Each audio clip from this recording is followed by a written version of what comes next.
A new day has arrived. In a small corner of the garden, OS is diligently working on a gift for Princess Gqen. Since she transmigrated until now, he has never seen her so focused. With a pen in hand, she skillfully creates a birthday invitation card for Princess Gqen. Carefully, she places the card inside a special gift box filled with vibrant and fragrant flowers.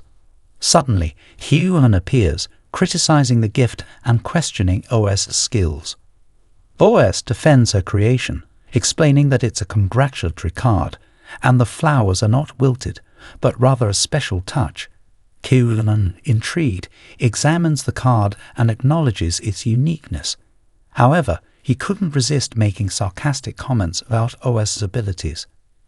Undeterred, OS proudly explains her creative process of using bits of paper and flowers to craft the unique card.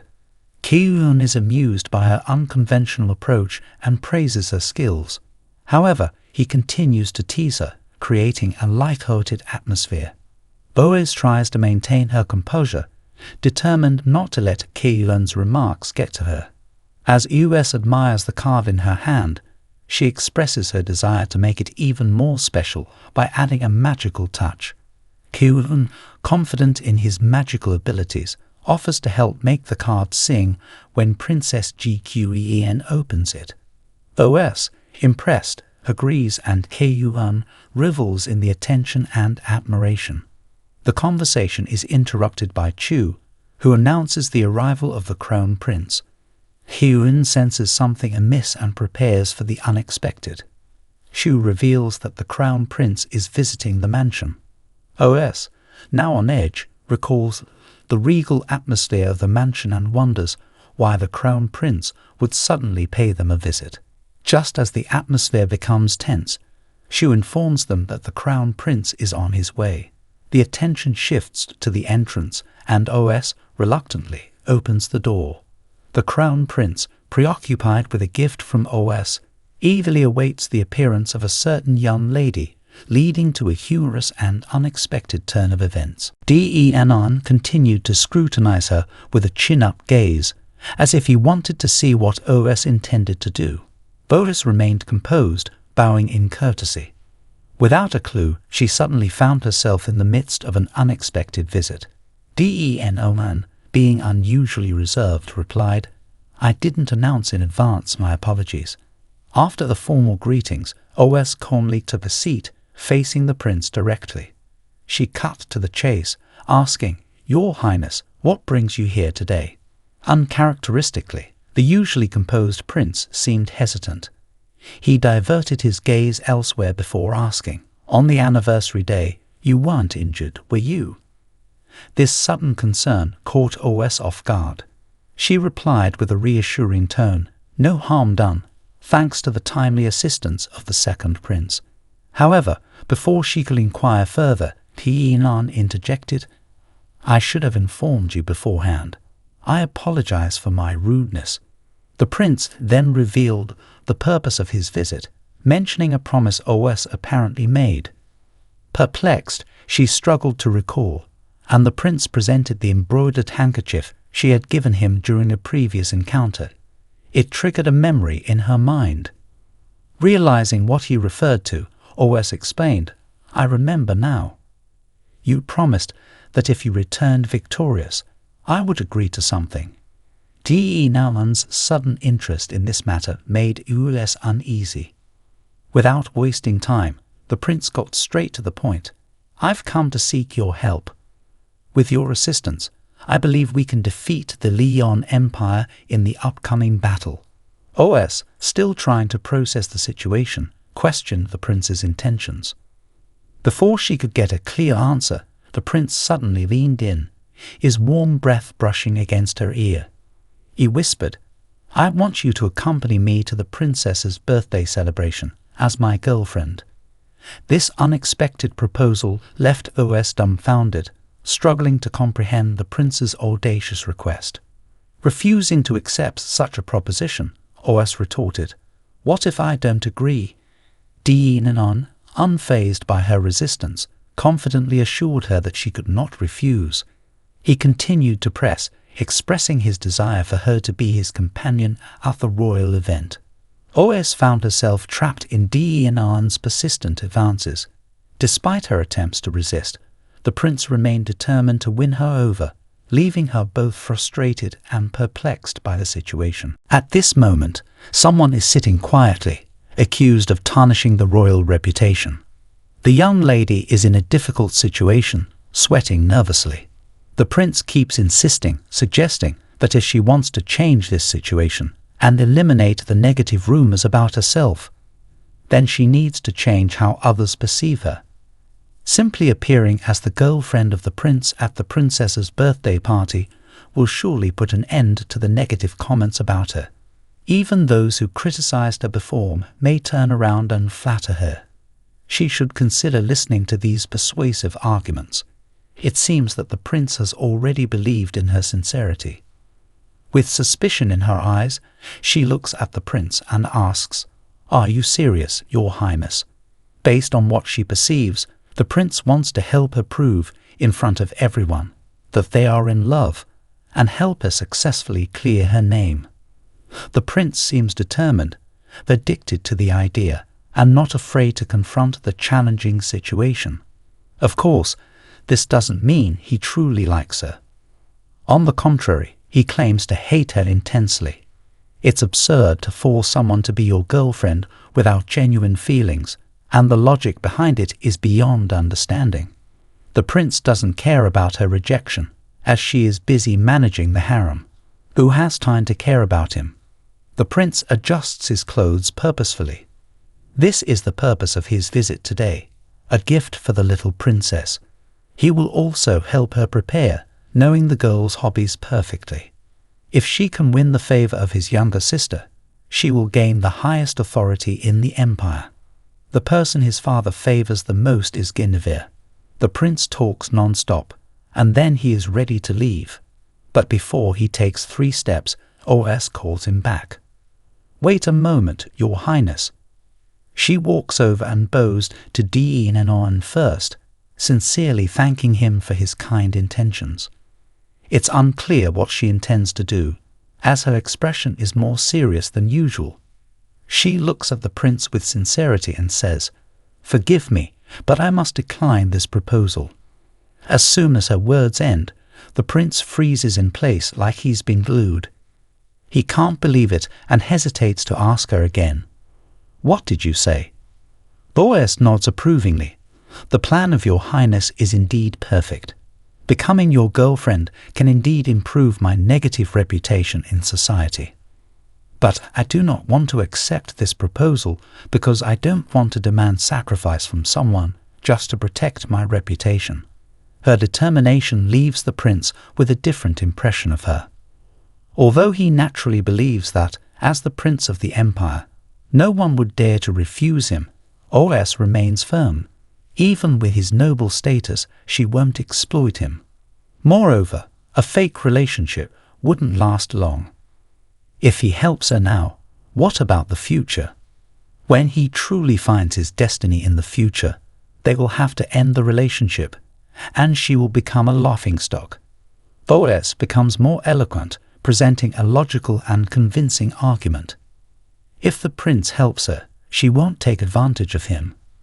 A fake relationship is not a sustainable solution. Assuming he helps her now, what about the future? When he discovers his true destiny, they will have to end their relationship, and it will become a joke. The more Oyef speaks, the more determined she appears, and her reasoning is solid.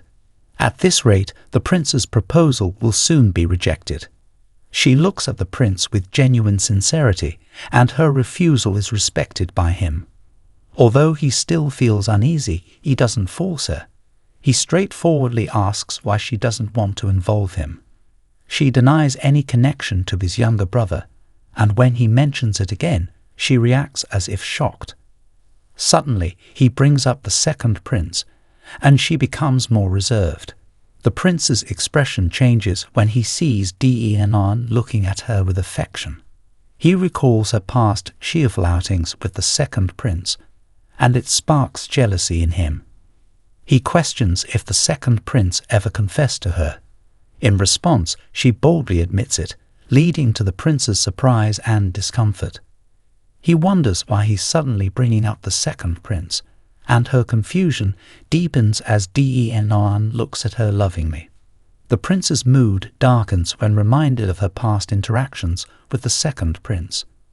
He couldn't believe that someone as malicious as Oyef could come up with such thoughts. Her sharp arguments, free from any pretense, leave an impression on the prince. He appreciates her decision and respects her, even though he still feels a bit uneasy about the situation. Hearing that, Oyef is astonished to the point of gaping her mouth. She covers her mouth with her hand, wide-eyed, and asks how he knows about this. Her behavior makes the prince more suspicious, and he raises an eyebrow, looking at her. He suggests that she doesn't need to worry about misunderstandings and should maintain some distance from him. He suspects that her recent words might just be an excuse, and before the prince can finish speaking, Oyef exclaims loudly, expressing her frustration. She sarcastically comments that he took quite a long time to come up with such thoughts, indicating that it's not a pleasant matter. If she were chatting with a guy named Khuong Mat in the garden right now, it would be much more enjoyable. Den's large hands grab her delicate wrist, pulling her towards him gently. Another pair of hands wraps around her waist like an ant seizing its prey. Oyef looks at Den with caution, and he advises her to keep a distance. He emphasizes that anyone can do it, but only he can't. The warning is clear, yet he still asks if she's sure. The person being embraced doesn't hesitate to respond with 2 words, making it clear that she's not interested in the person hugging her. Den releases her with a satisfied smile, and Oyef pretends to be cool, stating that even if he didn't say it, she wouldn't have approached him. The handsome guy continues to advise her to put some thought into the birthday gift for the princess, saying that accepting the prince's goodwill wouldn't hurt. Oyef agrees, and the atmosphere becomes silent. Den tries to prompt her with a question about the gift, but she remains silent.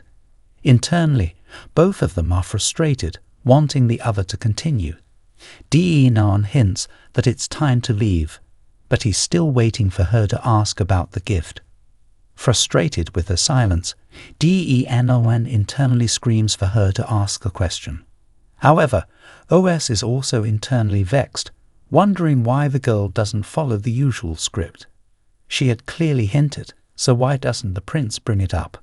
Finally, Oyef takes the initiative, asking him how he knows about her ability to make sweets. The prince lowers his head in disappointment, realizing that she's caught on to his plan. He tries to maintain a cold appearance, but inside he's annoyed. He bluntly questions why she doesn't want to confess her feelings for his younger brother, causing her to blush and deny it. The prince insists on the matter, and she confesses that the second prince did express his feelings for her. This revelation shocks the prince, who now understands her feelings for his younger brother. He releases her abruptly, leaving Oyef delighted with her successful evasion.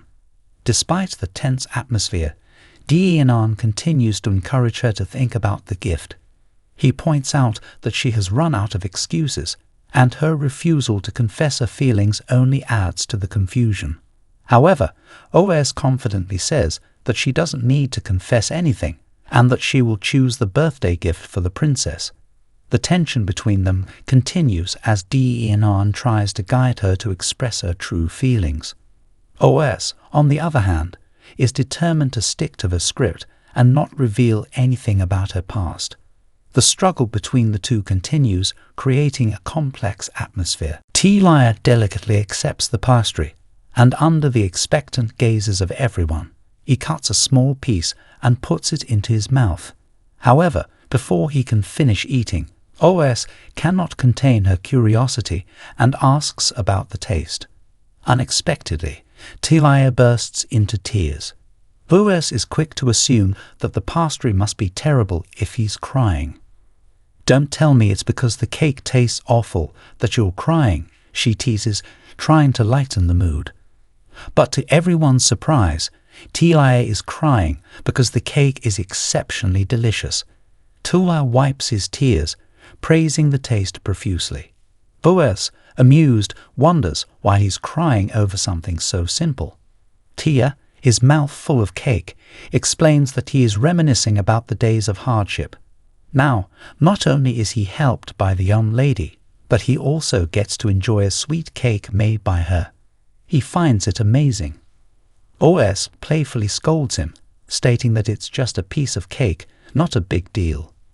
Tia, however, expresses gratitude for the simple joy of being able to eat something as luxurious as a sweet treat. Seeing Tia's reaction, other guests, including Jao, are also enjoying the delicious desserts. The whole atmosphere is joyful and harmonious. Oyef, pleased with the positive response, decides that perhaps opening a bakery for common people wouldn't be a bad idea. She imagines how satisfying it would be to share happiness through simple treats. To cheer everyone up, Oyef claps her hands 3 times and invites everyone to enjoy the desserts to their heart's content. People eagerly partake in the delicious sweets, creating a lively and festive atmosphere. Meanwhile, Yona, observing the scene from outside, has a sinister plan. Kalawai, sitting arrogantly, instructs Yona to add something from the box she gave her into the cake Oyef made. Yona reluctantly hands the box over, concerned about the consequences if her actions are revealed. Kalawai reveals that inside the box is a cute insect. By adding it to the princess's cake, she plans to embarrass Oyef in front of the nobility, ensuring that the princess will be humiliated. Yona, hesitant but pressured by Kalawai's threats, takes the box and vows not to disappoint Kalawai. As the story unfolds, it seems that Kalawai is determined to manipulate events and tarnish Oyef's reputation, setting the stage for further conflicts and drama in the tale of the princess's birthday celebration. Oyef remains calm and collected in the face of Yona's confession. She had suspected Yona's intentions for a while, but the extent of Kalawai's involvement surprises her. Yona, still defiant, accuses Oyef of being favored by Kalawai and questions why Oyef would choose to work at Nalito's mansion instead of staying in the prestigious noble household. Despite Yona's outburst, Oyef maintains her composure. She counters Yona's accusations, emphasizing that she prefers working in Nalito's mansion, where she feels more appreciated and has a better working environment. Meanwhile, Chu and Heyunan are taken aback by the revelation. They exchange glances, silently acknowledging the severity of the situation. Oyef, now in control of the narrative, decides to put an end to Yona's schemes. Yona, you thought you could outsmart me, but your little plan has failed. You won't be causing any more trouble for me or anyone else, Oyef declares sternly. Yona, realizing the gravity of her actions, attempts to plead for mercy. However, Oyef is resolute and dismisses her with a wave of her hand. Yona is escorted out of the mansion, her grand plan unraveling before her. With Yona exposed, the atmosphere in the room becomes tense.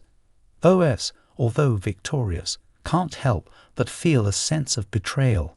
She contemplates the lengths people are willing to go to in their pursuit of power and status.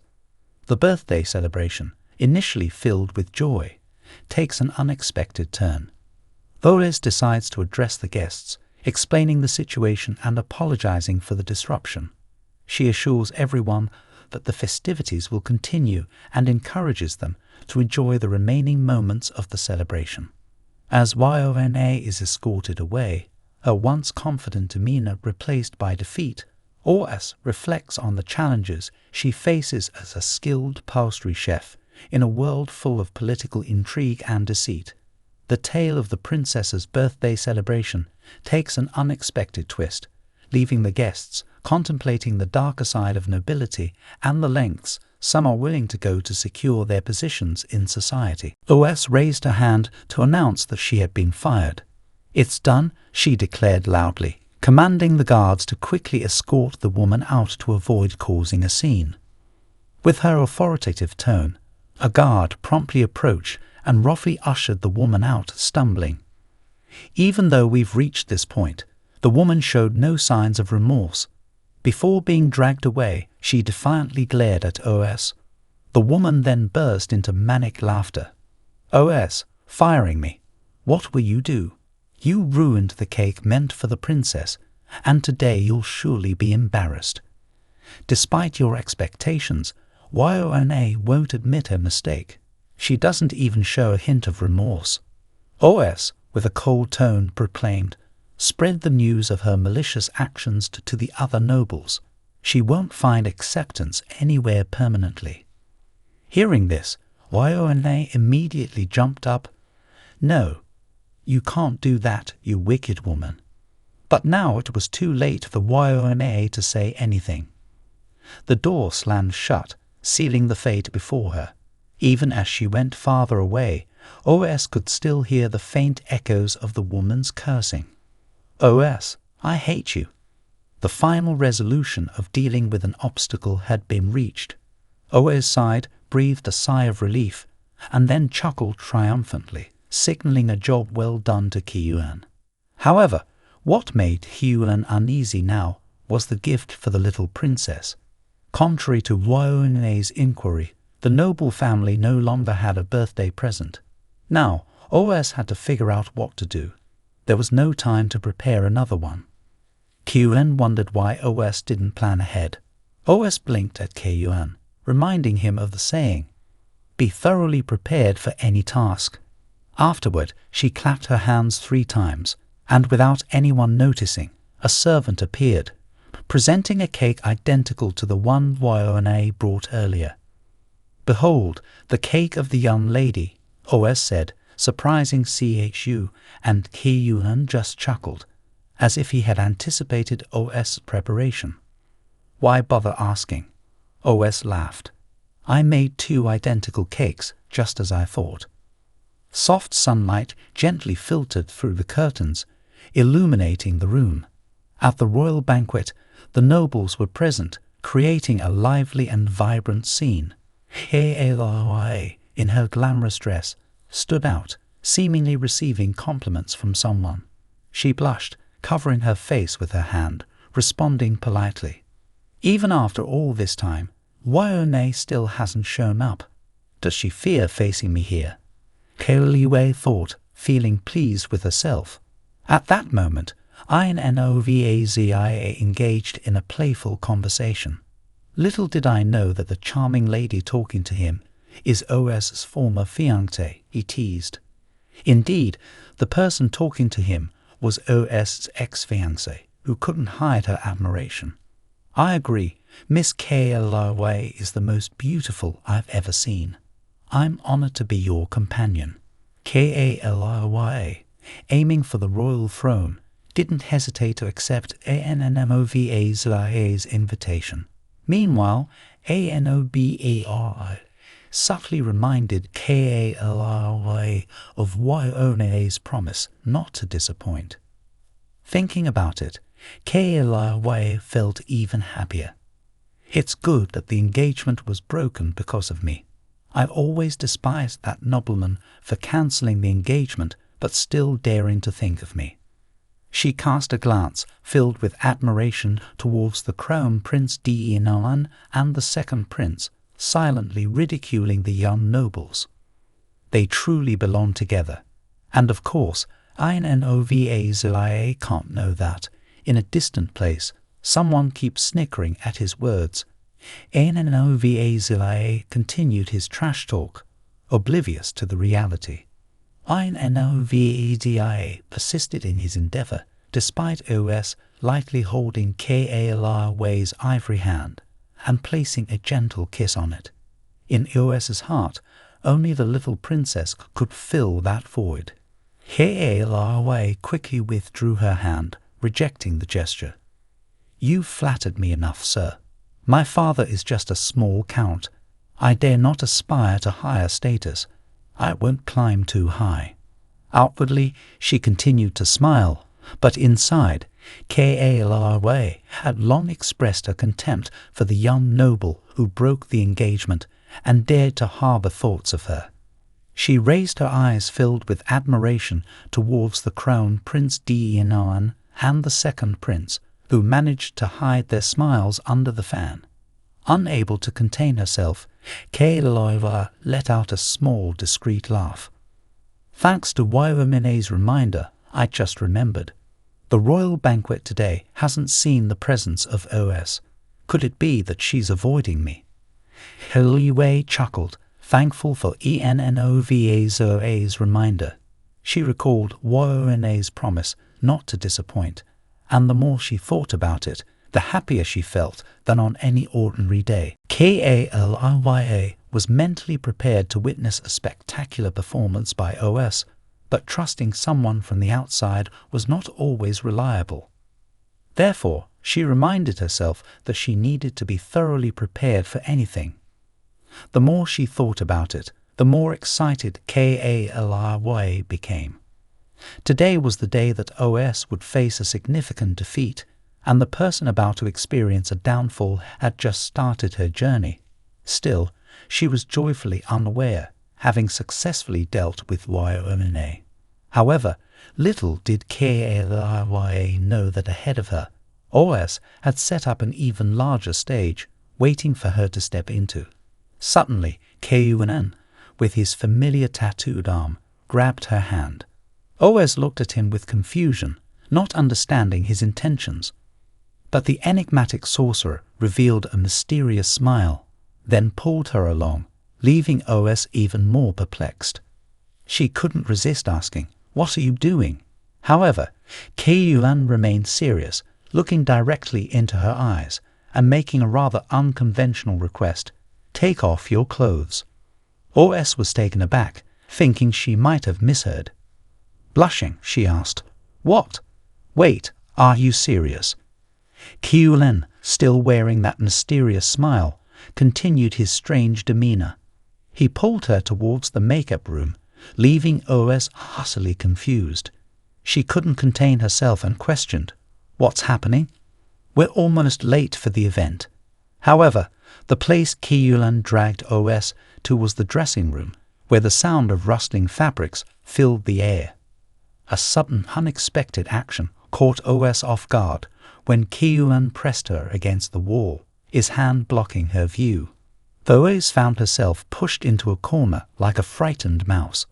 OS hesitated, calling out in disbelief, "Are you calling me a noblewoman?" OS was still trying to comprehend the situation, and her face turned red with embarrassment. Keulan, still wearing that mysterious smile, rapped her on the head, causing OS pain. Then he grasped her dress and, to OS' shock, exposed a symbol of royalty hidden within the fine fabric. She was horrified. Isn't it too much for someone to desire a noble lady like this? The mouth of the beholder was indeed exaggerated. Who would want Miss OS like that? Even OS, still lingering in fear, couldn't believe that Keulan had discovered this scheme. She didn't expect that Kalwa not only bribed Wyomine, but also schemed against her by tampering with her attire. Oil was still trembling with fear, unable to believe that Kalwa had not only bribed Wyomine, but had also orchestrated this plot against her. The original story did not mention this detail, and Oil's preparations to monitor Wyomine allowed her to anticipate and prevent the threat. However, Oil never expected that Kalwa would manipulate her attire using the royal seal, which was a major offense. This detail was not present in the original narrative. Oil panicked, questioning why the story had changed because, in her mind, this disrupted the principles of the narrative. But now was not the time to worry about this. Oil needed to attend the princess's birthday party. She adjusted her hair and looked at Keulan with gratitude. "Thank you. If not for you, I would have fallen into a big pit." Keulan, still with that mysterious smile, seemed to have something serious on his mind. He tapped on her head, looking like he was contemplating something significant. Finally, unable to contain himself, he lightly knocked her head and revealed the truth about Kaliy's plot. Oil's face became increasingly serious as she processed the information. So, Kali not only bribed Oyef, but also plotted to disgrace me in front of the princess. If this had been discovered during the princess's birthday banquet, I would have been sent to prison. Thank you, Khuong. Despite the tension, Oil was still curious about how Khuong had discovered the plot. However, now was not the time to ask. She needed to go to the birthday party, and as she finished getting ready, she turned to Khuong with a grateful expression. It's fortunate to have you around. Without you, I might have to endure a long prison sentence. But I'm also curious, how did you find out about this? It's not like you to be so serious and insightful. I would have missed it completely. Khuong chuckled. Let's just say I have my ways. Now, let's go to the birthday party. Time is running out. Khuong proudly tapped his chest, reminding Oyef of his status as the universe's prophet, belonging to the highest echelon of the empire. He claimed to foresee many future events due to his exceptional position. Oyef smirked at his words, noting his claim to be from another world. She thought about how insignificant his origin seemed compared to the current situation.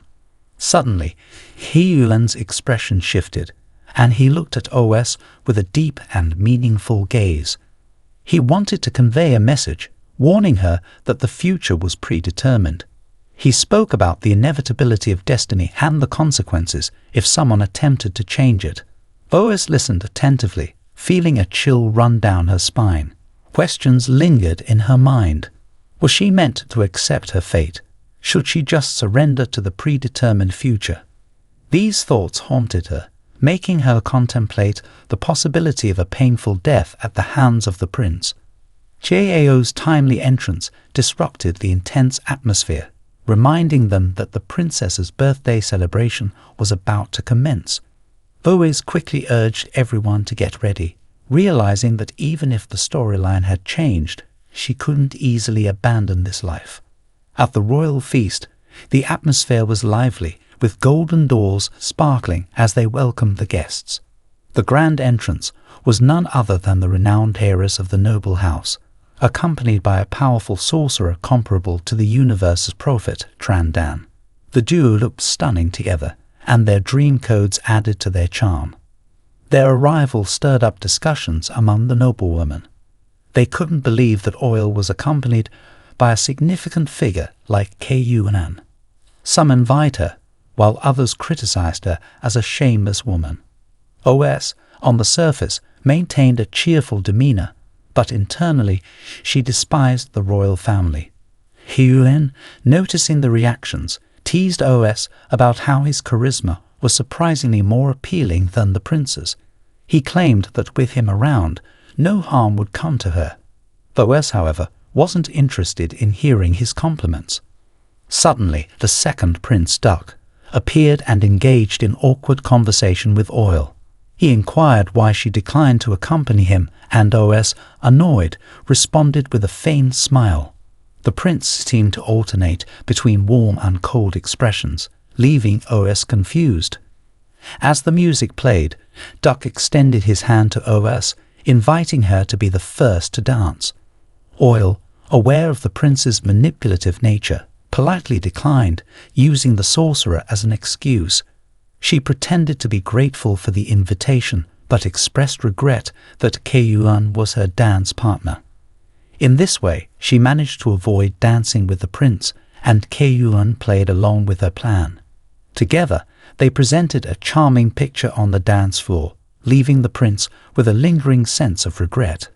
Oyef, while appearing to enjoy the moment, felt relieved to have avoided a potentially dangerous situation. The night continued with the celebration, and Oyef remained vigilant, determined not to succumb easily to the fate that seemed to loom over her. The altered storyline, unexpected encounters, and the constant threat of the prince's schemes made her journey in this fictional world more challenging than ever. Kei-yuan's curiosity about OS preferences prompted her to analyze the typical male characters she encountered in the novel. She reflected on the four archetypes: the aloof and arrogant prince, the emotionally complex prince represented by Doc, the mysterious and mystical character, Kei-yuan himself, and the straightforward and loyal type like Jao. Oyef realized that she didn't necessarily have to limit herself to choosing one among these types. With 24 letters in the alphabet, there were numerous possibilities. Deciding to break free from the conventional options, Oyef expressed a desire for someone non-threatening, who could protect her and ensure a long and peaceful life. Kei-yuan, appreciating her unique answer, praised her choice and found it intriguing. However, Oyef was conscious that the conversation was veering into an unexpected direction. In a world full of chaos and constant scheming, finding a life partner was far from her current priorities. She decided to steer the conversation back to safer grounds. Despite her efforts, Kei-yuan continued to be fascinated by the dynamics of the noble world. The unpredictable nature of the characters and their relationships added layers of complexity to the story. Oyef, on the other hand, remained focused on navigating through the challenges and avoiding the pitfalls set by the prince and others. As the night progressed, Oyef realized the importance of staying vigilant and resilient. The altered storyline, combined with the unpredictability of the characters, made every decision crucial. The balance between playing along with the plot and trying to shape her destiny became more delicate. The celebration continued, with the noble guests enjoying the festivities. Oyef couldn't help but wonder what other surprises and challenges awaited her in this unpredictable world. Kei-yuan gently reminded her to continue. The music was about to end, and it wasn't because he wanted to dance with someone else. She was quick to find excuses. On regular days, he always displayed an air of teasing towards girls from other families. However, today, Kei-yuan, the noble gentleman, broke his usual demeanor. He extended his hand towards Oyef, wearing a charming smile, inviting the beautiful young lady to dance with him. Oyef responded gracefully, placing her delicate hand on Kei-yuan's large white hand. She smiled, looked at him, and replied certainly. Thus, the two gradually immersed themselves in the music. She seemed to be ecstatic, and his eyes were fixed on his dance partner, creating a dance that appeared as if they were a talented and charming couple. To the onlookers, it seemed like they were genuinely a striking pair amidst the 10 other dancing couples. This unexpected scene caught the attention of the Crown Prince, especially when Oyef deliberately approached him, seizing the opportunity when he was alone, initiating a conversation, and addressing him as "Your Highness, are you attending the event alone?" Reading the Crown Prince's gaze, Oyef knew he was watching her every move. She provocatively added fuel to the fire, expressing surprise at seeing both Kei-yuan and herself at the same party. The Crown Prince, known for his indifference, responded casually, unaffected by Kei-yuan's attempts to create animosity between him and Oyef. Despite Kei-yuan's efforts to incite dislike towards Oyef, the situation unfolded beyond Kei-yuan's imagination. The Crown Prince's nonchalant attitude towards Oyef disrupted Kei-yuan's expectations. The Crown Prince's lack of interest seemed to affect Kei-yuan more than being rejected by any other man. Kei-yuan, frustrated, tried to explain herself, but the Crown Prince, uninterested, stopped her. He disdainfully looked at her, expressing his dislike for women who schemed and calculated. The music played from the piano, but even its enchanting melody couldn't drown the Crown Prince's tone of contempt. Rejected straightforwardly by another man, Kei-yuan, in anger and embarrassment, questioned why Oyef was favored. Emotions exploded within her as she exclaimed her frustrations, claiming superiority over Oyef. The music ceased, leaving a tense silence in the air. K'aelawai's cold, resentful gaze met disapproving eyes from the crowd. The nobles surrounding the scene eagerly prepared for the unfolding drama, anticipating the coming confrontation.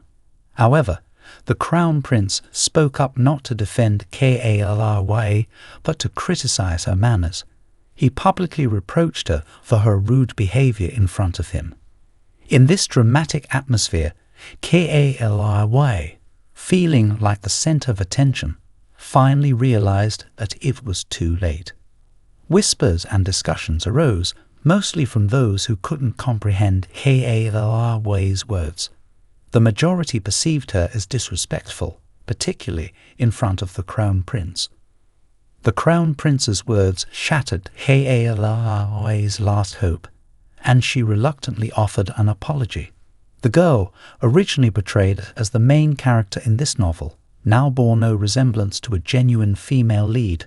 The author of this story, if there is one, seemed to have crafted a character with questionable traits, deviating from the conventional expectations of a female protagonist, even during today's unexpected incident. Criticized by the crown prince for her impudence, K'aelawai found a way to shift blame to the supporting characters. Unbeknownst to her, someone in the midst of enthusiastic dancing suddenly sneezed, and she suspected that someone was spreading rumors about her. As the atmosphere tensed, an announcement signaled the arrival of the emperor and his beloved princess. The little princess, held in the emperor's arms, appeared carefree, her curious eyes observing everything around her. With everyone in the audience bowing respectfully, the formal gift-giving ceremony began. K'aelawai, eager to impress, presented a natural crystal to the princess, followed by a ruby jewelry set from another noblewoman. The gifts, extravagant and precious, were in line with the kingdom's traditions. However, K'aelawai, always strategic, had more than material gifts in mind. She seized the opportunity to offer a sweet treat to the princess, claiming it was a confection created by the renowned pastry chef, Su Fu Leon. The little princess, delighted, enjoyed the treat, and the emperor expressed his approval. Feeling victorious, K'aelawai continued to narrate the story behind the delicacy, emphasizing her efforts to acquire it from the esteemed chef. Her intention was clear, to showcase her sincerity in front of the emperor. Observing the success of her plan, K'un couldn't help but turn to Oyef, questioning if the woman who offered the sweets first was genuinely without ill intentions. In contrast, Oyef remained calm, assuring K'un that she had everything under control. She was well aware of K'aelawai's schemes. As the spotlight shifted to Oyef, she gracefully approached the stage to present her gift. It was another dessert, and she explained that it was prepared by the highly regarded chef Leon. The little princess, already holding K'aelawai's sweet treat, looked disappointed, openly expressing her disapproval of the seemingly ordinary dessert offered by Oyef. Despite the disappointment shown by the princess, Oyef confidently proceeded with her presentation. Suddenly, Jao appeared, carrying a grand two-tiered birthday cake. The cake, adorned with pink icing and delicate lotus petals, was a breathtaking sight, leaving the audience in awe. The unexpected grandeur of Oyef's gift stole the attention, overshadowing K'aelawai's earlier offering. Oyef, with a triumphant smile, commanded the cake to be brought forward. Jao, seemingly materializing out of nowhere, showcased the magnificent birthday cake, causing a stir of excitement and admiration among the spectators. The conversation in the crowd erupted into a buzz of discussions about the unexpected turn of events. K'aelawai, once confident in her strategy, now found herself overshadowed by Oyef's grand gesture. The atmosphere, originally tense, transformed into one of surprise and anticipation, all thanks to Oyef's strategic move to present a stunning birthday cake to the little princess. Oyef respectfully introduces This is the birthday gift that the deity has prepared for you, dear princess. Not only the noble attendees were surprised, even Prince Dinan, who usually wore a face like a dead fish, was momentarily startled by the unexpected. Even the second prince couldn't escape this surprising scene. The princess, who had just met, was already captivated, not to mention the taste. The attractive appearance of the cake made the little girl exclaim in awe. The cake is too big, but it's still not Oyef's trump card. Immediately after, she presents a birthday card that she has prepared. Thanks to Khuong's magic, the card automatically flies up, unfolding as it does so. The paper-cut image of the princess is professionally crafted, accompanied by a surprising birthday music. All of this keeps Princess Khuong looking without blinking, enchanted to the point of tears. Not only the little girl, like a tiny princess, is mesmerized, even the onlookers below are overwhelmed with admiration. These are all things they have never seen before. Waiting for the performance to end, Oyef introduces, "This is the second birthday gift prepared for the princess. A miraculous birthday card with a birthday wish, a cherished memory from Oyef's childhood. The gift and singing performance are over. Next is the candle-blowing ceremony. The agile girl quickly lights the candles, and her mouth is equally quick with a story. Princess, according to the tradition of my mother's homeland, after listening to the birthday song, make a wish and blow the candles like this. The wish can come true." Hearing these strange stories, the princess, as if led by Oyef, goes through one surprise after another. The little girl looks up with eyes full of delight. Just by making a wish, it can come true. Seeing such a cute gesture, Oyef can't help but laugh. "Dear princess, let me make a wish." After that, she mimics Oyef's actions, making a wish in front of the giant birthday cake. For the first time in her life, the little girl sees a cake this big. Then she gently blows, causing all the candles to extinguish. Overwhelmed by this unique gift from Bin Duan, the princess turns back to grasp the robe of the emperor and says, "Royal father, I love this gift the most. I want to invite you and the elder prince to enjoy the cake together, waiting only for the emperor's approval." The princess eagerly nudges into the emperor's chest, full of excitement. Seeing the successful presentation by Oyef, the prince can't help but shed a tear. She, at this moment, is truly surprising. Seeing oil being recognized by everyone, Khuong is even more furious.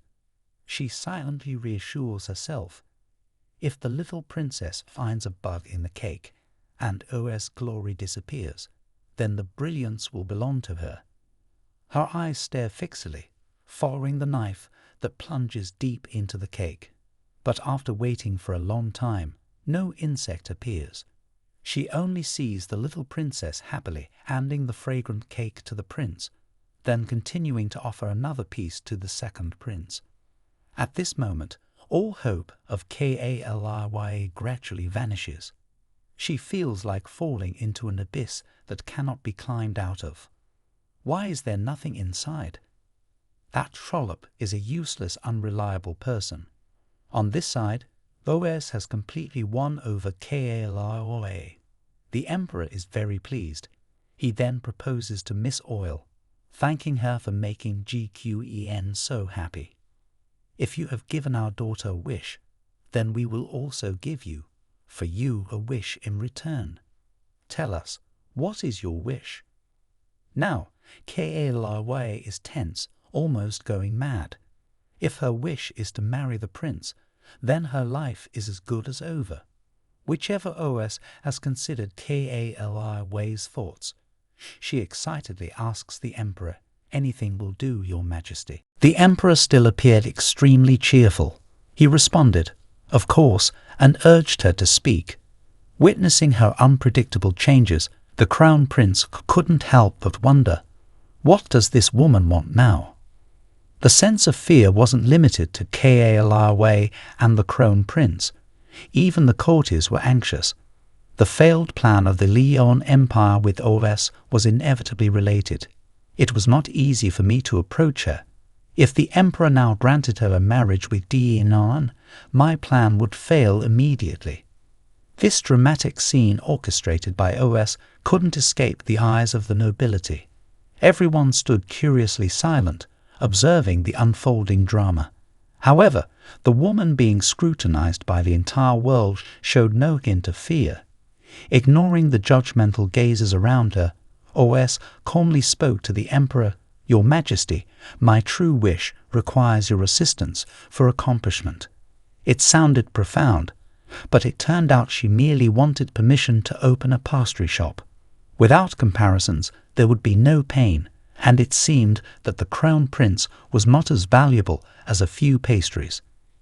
The emperor, unable to believe his ears, skeptically asked, "Is that all?" After that, he couldn't help but glance at his son and remarked, "Prince, your determination is not even worth a few pastries in the eyes of this young lady." The emperor's incredulity persisted. "Is that all you want, to marry the prince?" But, as it turned out, the young lady only requested permission to open a pastry shop. Meanwhile, was like a passenger on a high-speed roller coaster, spun around endlessly by Oyef. Even Oyef herself couldn't explain the psychological behavior of the noble girl, the daughter of the VA Duke. Oyef continued to discuss her idea passionately. "Your Majesty, as I've been informed, all the ingredients for making pastries are exclusive to the imperial family. If your Majesty is willing to open the doors and provide these ingredients, I believe that my pastry shop will distribute its goods throughout the empire. At that time, the children who have tasted my pastries will forever remember your generosity." The emperor's face displayed satisfaction, along with the support of Princess Gqen. Oyef's wish might just be fulfilled. The emperor nodded and declared, "From today onwards, the imperial family will supply all the ingredients for pastries to the VIA family for free for 6 months. Consider it an investment in Miss Oyef." Hearing this, Oyef followed the protocol, bowing in gratitude. In her heart, she celebrated this achievement, finally having her own career, with the emperor's support. The emperor's proclamation made Oyef the idol of many. However, her actions left everyone in the feast with giant question marks. Was this Oyef really unique? Seeing the lively comments about herself, most of them were praises rather than criticisms. Oyef couldn't help but smile with satisfaction. "It's really good." Previously, breaking off an engagement brought negative consequences, but now everything had cooled down. Humans still had to rely on themselves. However, she didn't know that from afar there was still a pair of eyes staring at her intensely, full of anger. Despite winning the emperor's heart, she still had one final trump card: her dress. While the party was ongoing, someone rushed in to report, "Your Majesty, we received news that on the ceremonial attire of Miss Oyef, the VA Duke's emblem was sewn, openly disregarding the imperial authority." Naturally, the emperor heard this and questioned with a stern voice, "How is this possible?" Even when accused, the accused was still smiling triumphantly. Looking at the culprit, Kaliya, the emperor questioned, "Is this true?" However, Oil did not falter. She confidently placed a hand on her chest and said, "Your Majesty, I swear by my honor that I am falsely accused." But the emperor didn't want to hear empty words. What he wanted was evidence. Oyef did not show a hint of fear. She straightforwardly responded, "To verify, I am willing to change my attire for inspection." I voluntarily offered to do so. The emperor looked towards Den and ordered the crown prince to handle this matter. It must be thoroughly investigated. Thus the crown prince, maintaining his usual cold tone, invited Oyef to accompany him. The royal dressing room was a serene place, and the crown prince stood there, waiting for Oyef to change her attire. In the blink of an eye, she had replaced the pure white dress. Approaching him, She presented herself, saying, "This is my attire. Please inspect it." However, as Oyef put the dress in front of him, Tienon remained unresponsive. He just stared at her intensely, making Oyef wait for a while before he finally spoke. His voice was hoarse as he questioned the thoughts in his mind. Why didn't she take the opportunity earlier to request a royal marriage, especially when she always claimed to like him? Did she not want to seize that chance to become the crown princess? The crown prince continued to gaze at her, trying to fathom what this peculiar woman was thinking. In response to the direct question, Oyef just smiled mysteriously. Her eyes sparkled as she looked at the crown prince. "I never thought I would use that method to win your heart, your highness. After all, even the sweetest watermelon cannot be sweet in the eyes of your highness. It's just a matter of taste." In this situation, Oyef could still navigate the conversation skillfully. Although Tienon didn't understand her intentions, he asked her, "What did you strive for? Why did you make an effort?" Oyef, with enthusiasm, replied, "I made an effort not to like you, your highness, and to clearly delineate the boundaries. Look at it this way, if I rank second in cunningness, then no one dares to claim to be Sunday anymore." Amidst this scenario, Oyef managed to redirect the narrative dramatically. Though perfect, Tienon couldn't comprehend why the distance and modesty of Oyef made him feel so distressed. Oyef tried to remain as calm as possible. Otherwise, she might collapse from exhaustion. After trying to distance herself as much as possible, Oyef felt a strange pain in her heart. Unable to contain his emotions, Tienon extended his arms, pulling Oyef into an uncomfortable embrace. He questioned her, "What am I to you? If you like me, then like me. If not, then don't. Why go through all this trouble?" Even while holding the beautiful woman in his arms, Tienon's internal turmoil worsened. In an attempt to appear calm, Oyef explained, "Your Highness, I never thought about using this method to get you. My intention was just to separate myself clearly from Tienon. Your Highness, it's better for us to set clear boundaries." The crown prince, still perplexed, stood there, unsure of what to say.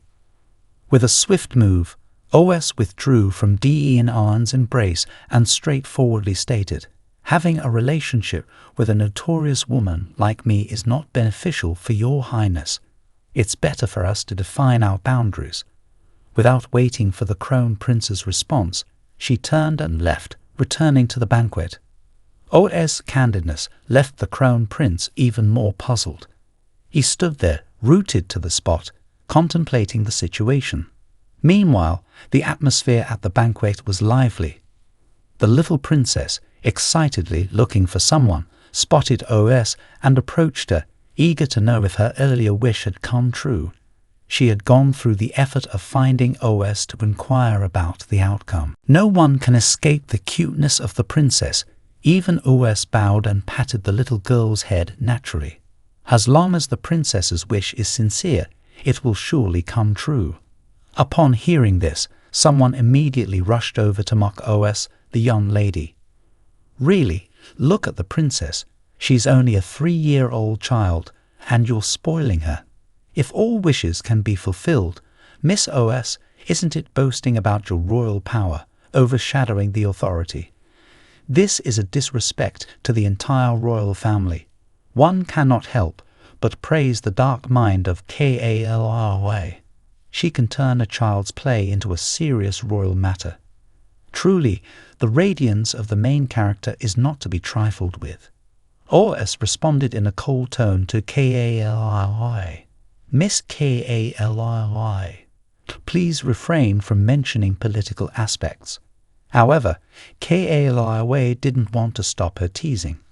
She waved her fan and spoke, "I apologize, Miss Oyef. I just wanted to remind you. It's fine to amuse the little princess, but your words should be careful. Avoid being manipulated by those with malicious intentions, which could affect the entire family." Vaya seems to be indirectly criticizing herself. Hearing these words, Oil couldn't hold back. She wanted to shout in this hypocritical girl's face, asking if she's referring to herself or someone else. However, Kal's words genuinely piqued GQEN's curiosity. The little girl pulled her small hands and asked Oil if what she said was true. "Can't my wish be fulfilled?" As she spoke, the princess looked up with eyes full of anticipation. Oyef could only find a plausible reason to deceive the little one. Of course, not the princess, but Oyef had to be a bit creative. Then she smirked and whispered to GQEN, "It's better to quietly tell me your wish. I can help you make it come true." Kaliya, standing aside, was extremely itchy. She started eavesdropping on the conversation. As the princess widened her eyes, "Don't let some people deceive you." Yet, before Kaliya could intervene, GQEN had thrown a basin of cold water at her. "Miss Kaliya, there's no need for your involvement. You can leave now." Kaliya could only bow and leave, but in her heart she was so angry that she wanted to jump off a cliff. Oil asked GQEN about the princess's wish. GQEN, blushing, scratched her bunny ears and said, "I want the crown prince to hug me and wish me a happy birthday. Can you do it?"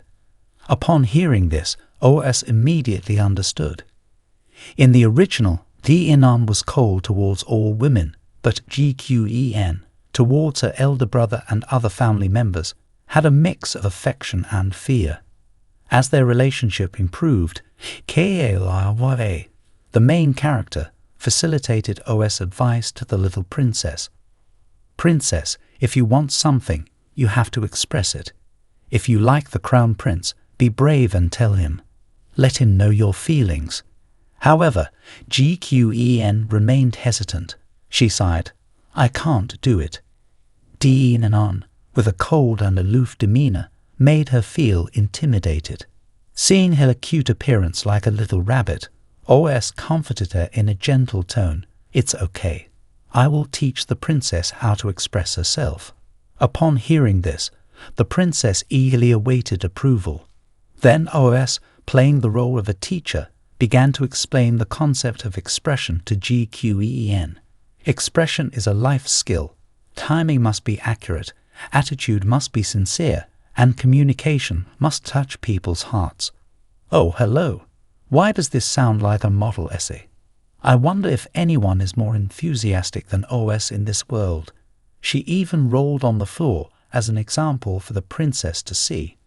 Seeing this, the princess became even more excited, blooming like a flower on her head.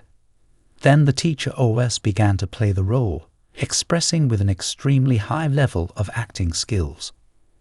Her cool and solemn voice revealed, "Crown Prince, I like you because your existence makes me feel that even the wind is warm and the snow is romantic. You are the only hero in my heart." Hearing these words, Princess GQEN, still naive, believed them to be true. Unexpectedly, the deceptive words of Oyef had already reached the ears of the Crown Prince. The bewildered young man thought, "Is this really what she thinks?" Only now did he come to realize the true thoughts of this girl. With a puzzled expression, he thought to himself, "She's just a little kid. She's just boasting again. She's still a child. She's too early to be conceited." The lively gathering continued.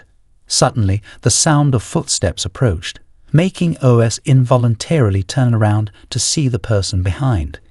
It turned out to be the person she least wanted to meet, the cold and aloof Crown Prince. If the Emperor granted Oyef another wish now, she would genuinely wish for a hole to hide in and forget about this embarrassment. Judging by Inan's serious expression, she was certain that her cheesy words from earlier had reached him. Contrary to her appearance, as if she encountered a ghost, the Crown Prince stared at Miss Oyef. The words she spoke earlier seemed to reflect her true thoughts. From now on, let's call the Crown Prince Glue, because every sentence he uttered made Oyef stiffen instantly. In this critical situation, she couldn't pull Princess Gqen in as a shield. Princess Gqen bravely stepped forward, glancing at her elder brother, who always exuded an air of coolness. Seeing his admirable appearance, Glue couldn't maintain his stoic expression. He impatiently asked, "What do you want to say, Gqen?" With encouragement from the teacher OS standing behind her, Gqen gained more confidence. The little girl hesitated, then slowly moved forward, gazing up at her elder brother. His aura always had a southern charm. Despite his stern demeanor, Princess Gqen felt a mix of fascination and fear towards him. Seeing her cute appearance, Glue couldn't help but slightly lift the corner of his mouth, creating a perfect curve. It seemed that the situation was beyond the Crown Prince's imagination. He stood in silence for a while, unable to accept the overly sentimental feelings expressed by his sister and OS's theatrical performance.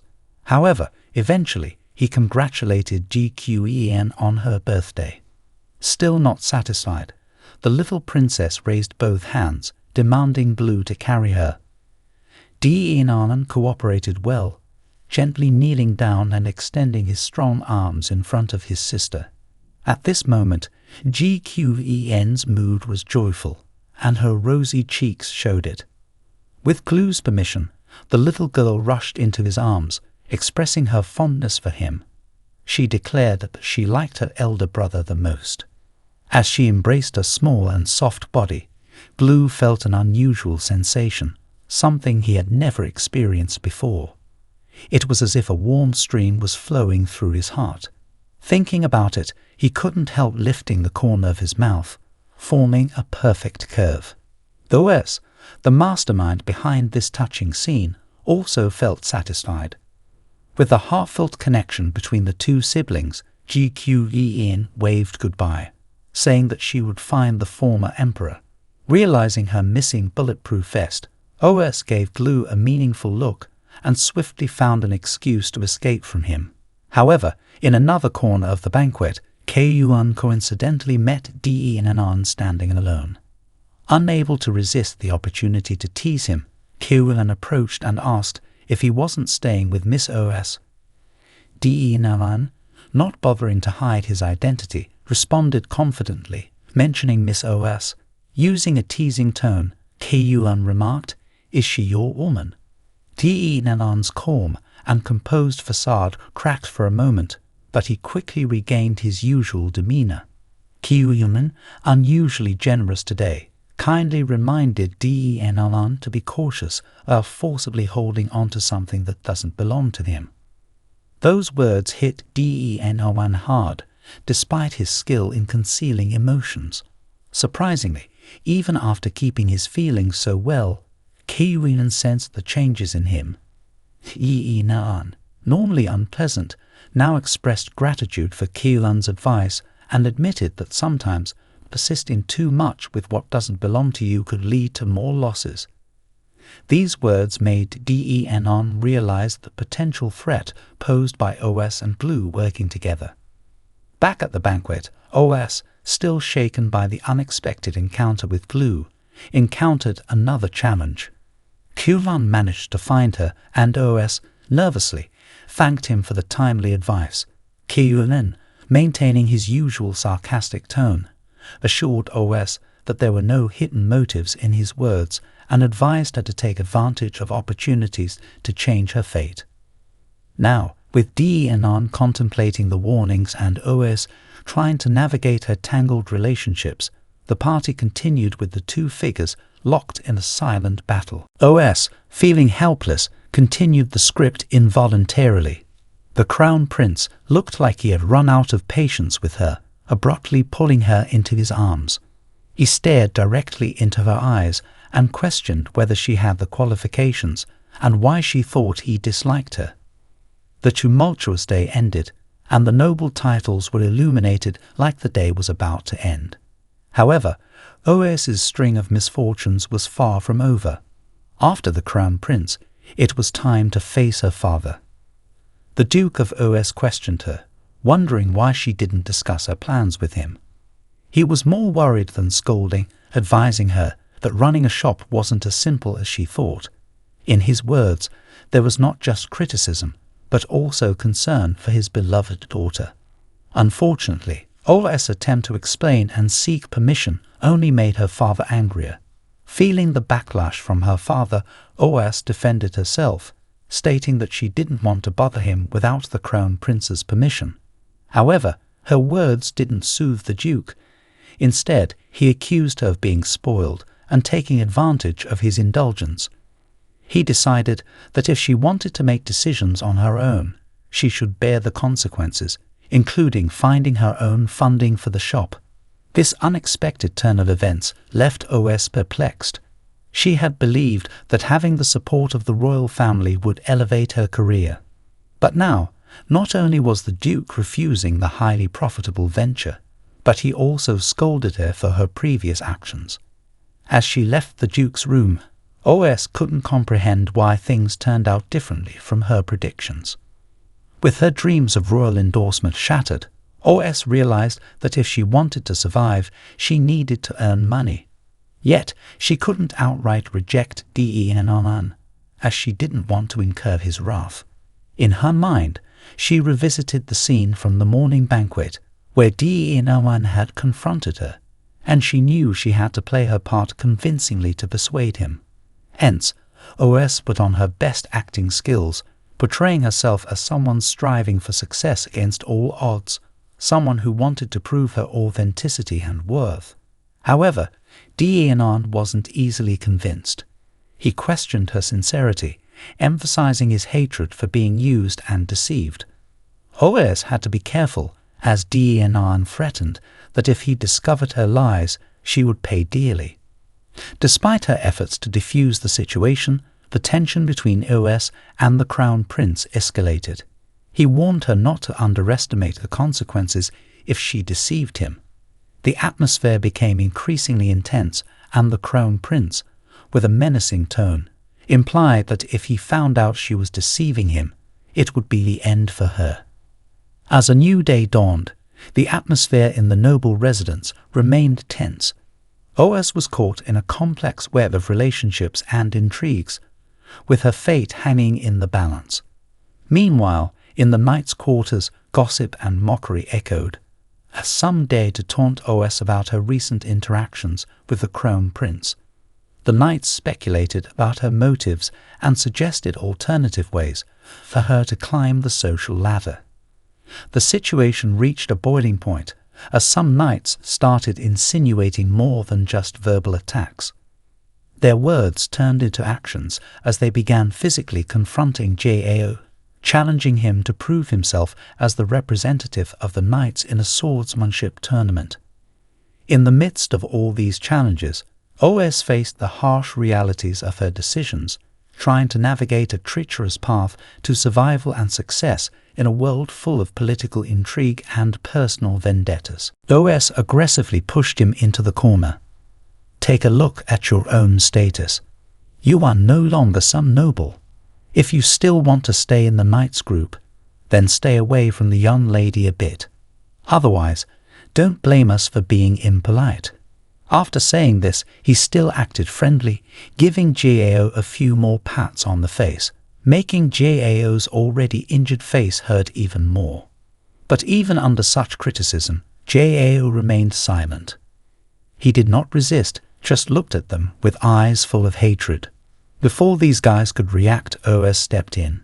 She coldly asked, "Are you planning to be impolite to someone?" These people, caught off guard, immediately trembled. Facing this group of bullies, Oyef did not hold back and cursed repeatedly. Previously, there were rumors about the knights bullying others, but no one expected it to be true. The nobleman in charge announced loudly, "I spend a fortune every year for you guys, to protect this place, not for you to bully others and harass people." This group, for the first time, heard the young lady firing continuous salvos. They immediately burst into tears. Just cursing these scum was not enough for Oyef. In a loud voice, Oyef declared, "I have always advocated fairness. If you make a mistake, You must bear the consequences. From today onwards, the knights will double their training every day. Don't let me see anyone slacking off.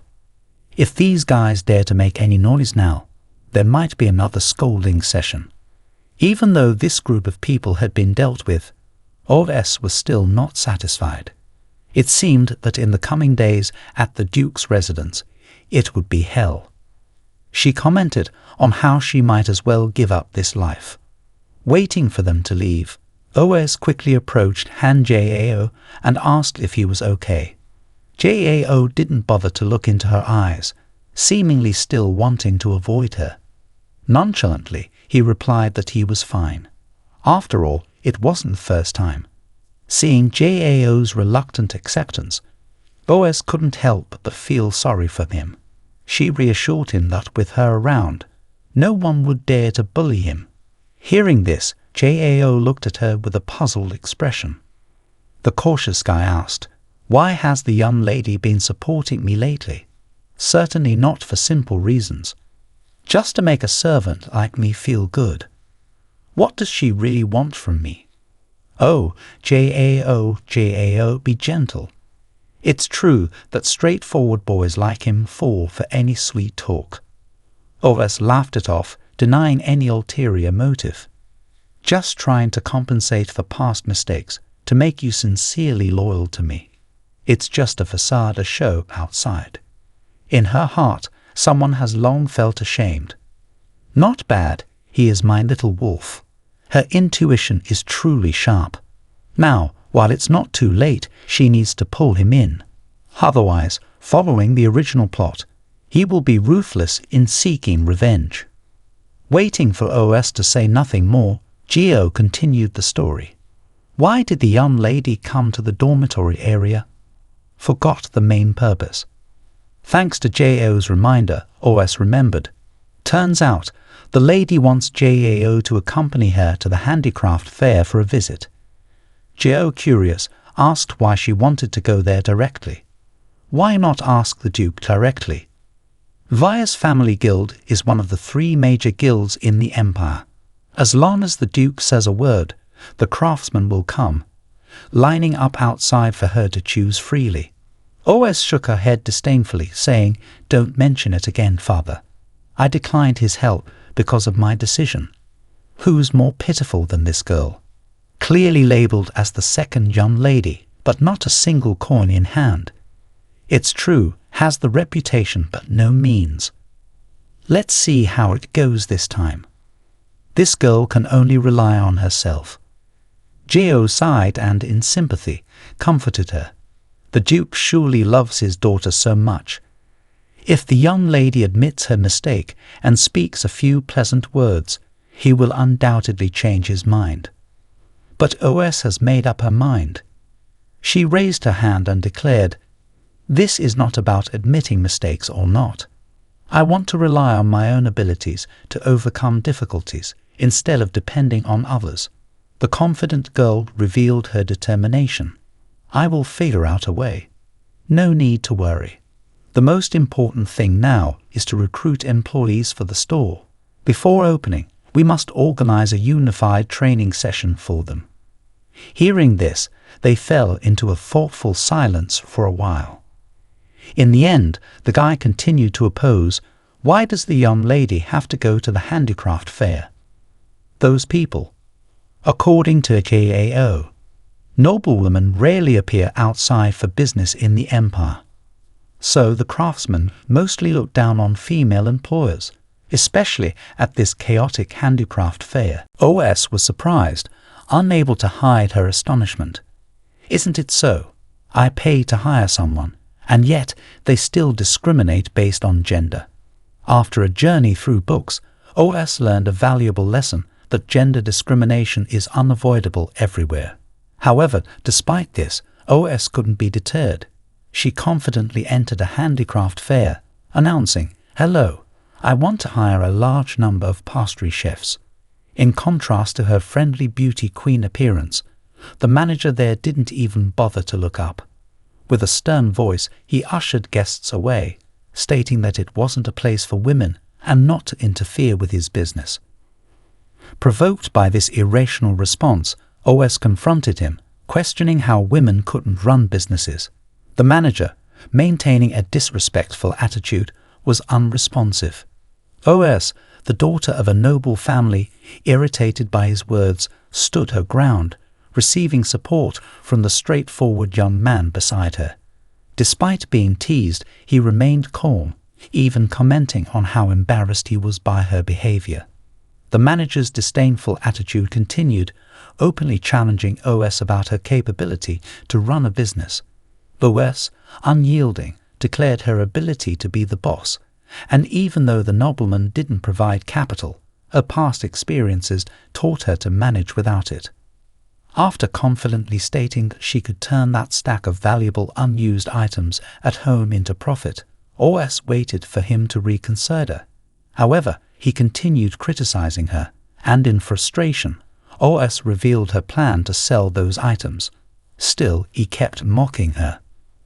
A mysterious figure observed the entire argument from a balcony.